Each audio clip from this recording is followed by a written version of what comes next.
continue to maintain that positive enrollment and a quality education that has been here at St. Mary's High School since 1898. I'm grateful for all of those who have served on the boards, both of the high school and the elementary school, and to those who will be serving soon as I issue invitations to the Bishop's Commission for Catholic Schools. I'm grateful for the direction that our schools are taking. This is a very positive step and an improvement in our governance and in strengthening our Catholic schools. Thank you. Question? The new number, Bishop, is 77. That can't be the goal. What is the goal and what is the long-term outlook? Certainly, thank you. I don't know if there is a goal number, but we want to work with the students that we have to provide quality education for them. And that would mean looking at how we deliver that education, the focus of what the education will be here at St. Mary's, and the future enrollment as we continue to work to strengthen it. Bishop, could either you or perhaps the superintendent address some of the challenges you face in running a small high school since you're running a larger regional one? Sure. Springfield? Dan, would you like to take that question? Thank you. So the question about the size is an interesting question because there are a lot of Catholic schools around the country, even in our region, that are small Catholic schools. There are schools that have been running for 25, 30 years with 60, 70, 80, 90 students. So it's not a matter of the numbers. It's a matter of making sure that the model of delivery, the education, as Bishop said, fits with the number of students that we have, right? So we want to be fiscally responsible. We want to provide a high-quality Catholic education with the number of students that we have. The goal, obviously, is to grow, but the end goal is to be financially sustainable. The end goal is to be able to continue to provide an education that is high quality, and that's something that we're reflecting on as we move forward here. So running a small school provides certain challenges, but with a reconstituted board of directors with a good strategic plan for how to do it, prudent enrollment growth, and good business practice, a small Catholic high school can really do a lot of great things that maybe even a larger Catholic high school cannot. What would your capacity be here, student-wise? The capacity, I don't know what the, maybe. 160. So 160 is capacity for this building. So even when it's functioning at its height, you're not looking at a 400, 500 student school. So you're trying to operate a small Catholic high school here. And you're confident you can do that? Yes. What changes do you have to make? What are the strategies to provide that education efficiently here? Are we talking like online or part-time teachers, or what kinds of things are done? I think that the first thing we have to do is we have to take a look at, as I said, the mode of delivery, the curriculum standards that we want to accomplish. There are small schools that run some virtual classrooms. That does save some money.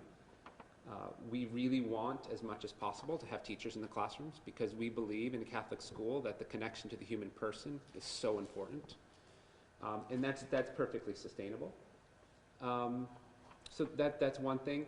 There are small schools that focus on service projects. There are small schools that focus on what would be more of a classical curriculum. There are small schools that focus on having business partnerships, like the Cristo Rey schools are also small high schools. So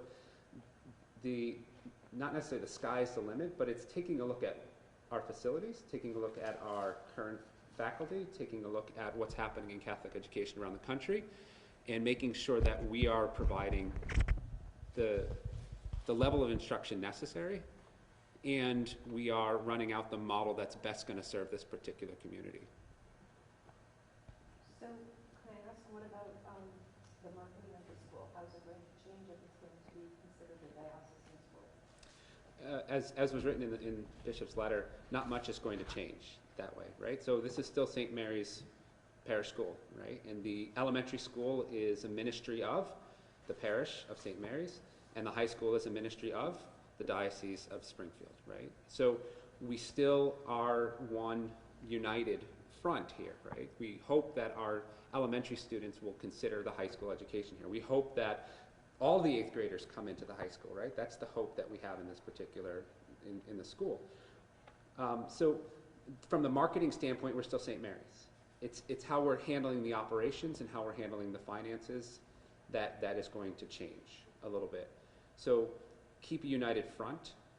And another thing that Bishop talked about in that was that the pastor of St. Mary's is going to be the chaplain of the high school. So the spiritual leadership is all going to be under the same umbrella of this particular parish, which is going to keep us united as well.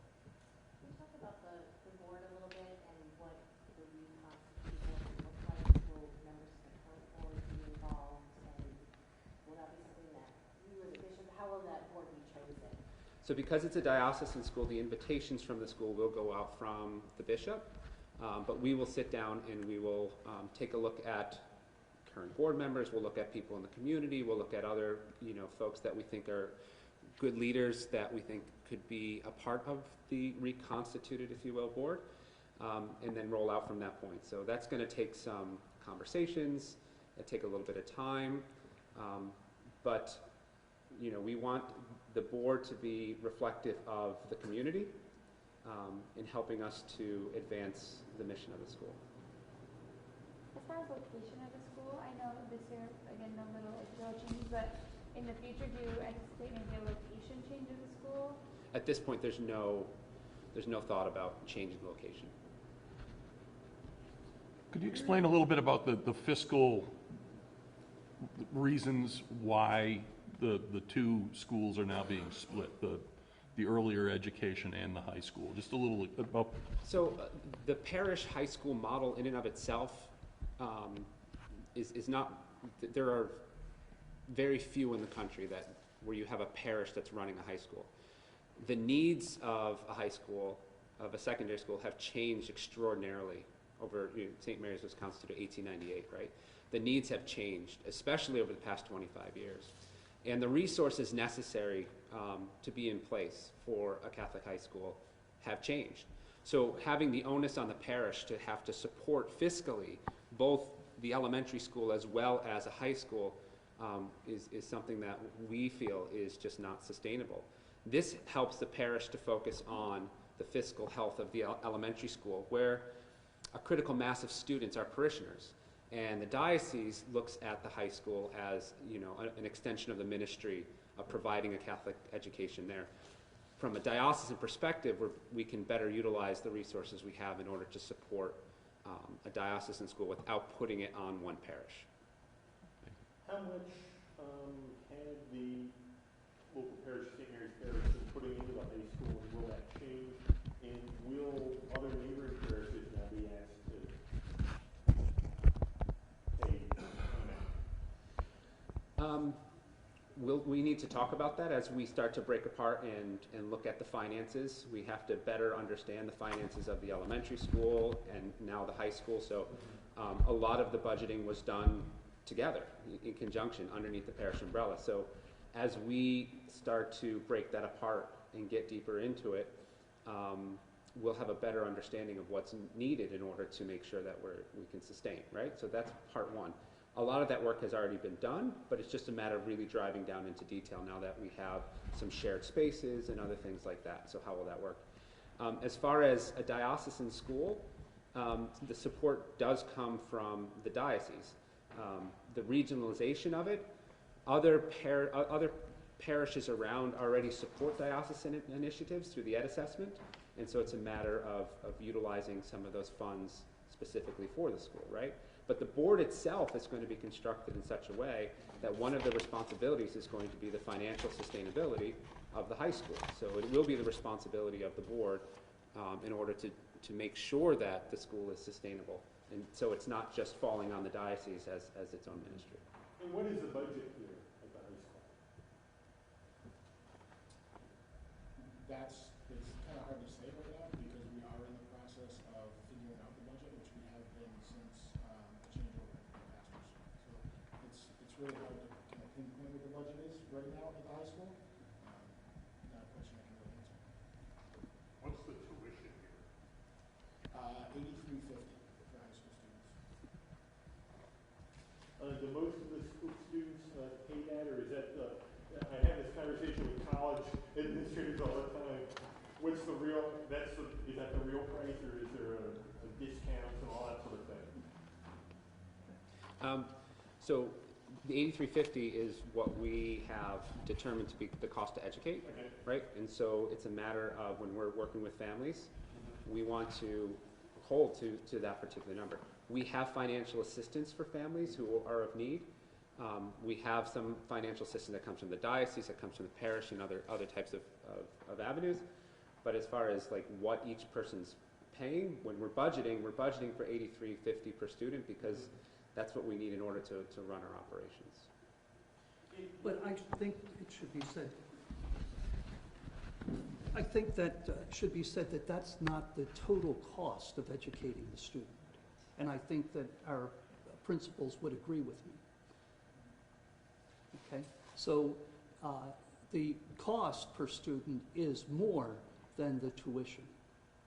And I would probably say that goes for all of our schools, that there is some help from either the parishes or from the diocese that are fundraising efforts that help in meeting the budget of the school.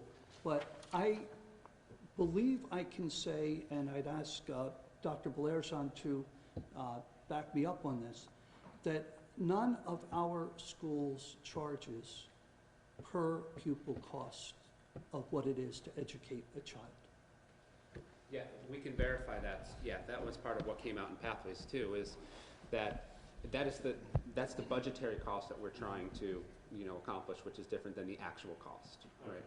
So the actual cost of education is very high, and we're already subsidizing that when we try to come up with reasonable tuitions that our families can afford.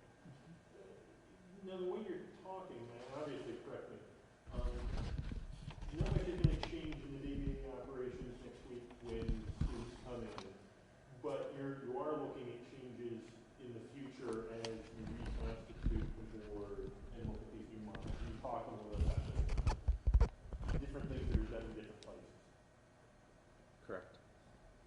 Yeah, there won't be, and the current board has done already an extraordinary amount of work in putting together a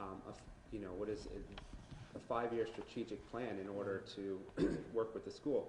Those recommendations are going to be taken when we go to the when we're looking at the reconstituted boards. We're going to be looking at the recommendations coming from those boards and adapting them based on these particular models so that we can move forward. So work has already been done, significant work in trying to provide stability. And when we're talking 5-year plans, we're talking about stability. And I think that's one thing that we really want to make clear here, is that we are working and have been working with the school in trying to answer these questions about long-term vitality. That's the most important term, I think, that when we put the letter out, I think Bishop said that specifically. We want to protect the vitality of a school, not just the viability. Viability is something that's different than vitality. Vitality is the strength of the school in moving forward. Viability, you're always on the brink of being open or closed. We don't want to talk about viability. We believe that St. Mary's is a vital part of Westfield, a vital part of the Catholic school system in our diocese, and we want to protect that vitality going forward. In that vein, could you speak a little bit to, it shows a lot of faith in the school, the administration here, the students, and the families involved that you want to invest and have this be long-term vitality. So maybe could you speak just a little bit about St. Mary's itself and why that the school is important enough or special enough that you want to continue it? I think the administration has done a great job, both at the elementary and the secondary level. I think that Julie and Matt have really worked hard in making sure that what we offer here is the highest quality with respect to academics. I think there have been really good conversations about how to infuse the Catholic identity into what we do at the school. I believe that a Catholic education is a very important gift that we can give to our families. And what the families are doing out here, what the teachers are doing out here, what the administrators are doing out here, what the board has done is protecting this gift so that more and more students can benefit from a Catholic education. So we want to make sure that there is an option for those families who desire the education that we provide out here. So it's just that everybody here that I've worked with has been completely supportive of moving the school forward, of making sure that we do what we do really well. And I think that speaks a lot to the character of this particular community where it is right now. I only see growth coming from that. Like from what towns? And maybe All over Southampton, East Hampton, Holyoke, Springfield, Westfield, Southwick. So we really are regionalized. We have students from Chicopee that come here, Granville, Blandford, Russell. So we really draw students from all over. We do have students directly from Connecticut.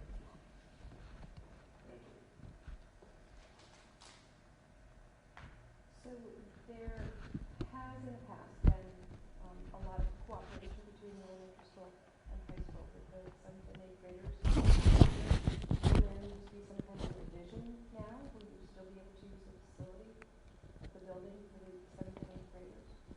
the operations will be the same as they were. So so the 7th and 8th graders have come over to the high school for classes that will continue. The 7th and 8th graders, the students have used the gym, that will continue. These types of things, it's still a community. It's still one school. We're just talking about the governance of that school and of the two entities. You briefly touched on this, but again, families involved and families that have been a part of this community for years are supportive of this decision? So far from what I've heard, and it's been limited, but so far from what I've heard, there's been a lot of very positive about this. I know that from the parish community, from the elementary school community, from the high school community, from the faculty administration, it seems that there's a lot of positive. Obviously, there are some folks who, are skeptical, but the vast majority of folks that I've heard from have spoken positively about this. I think that after today, once more information seeps out, that people's confidence will gain. They're afraid of the unknown. They have questions. The questions aren't always answered by someone who knows the answer. So this will be helpful.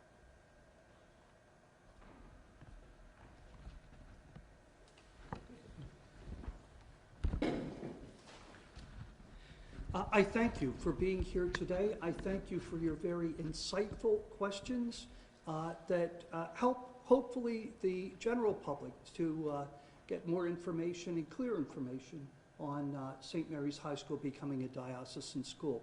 I also thank you as members of the press for your coverage of what goes on in our schools. I know that you go to different days, different service projects that our schools have, so I thank you for your help in getting the word out about Catholic schools. Thank you very much.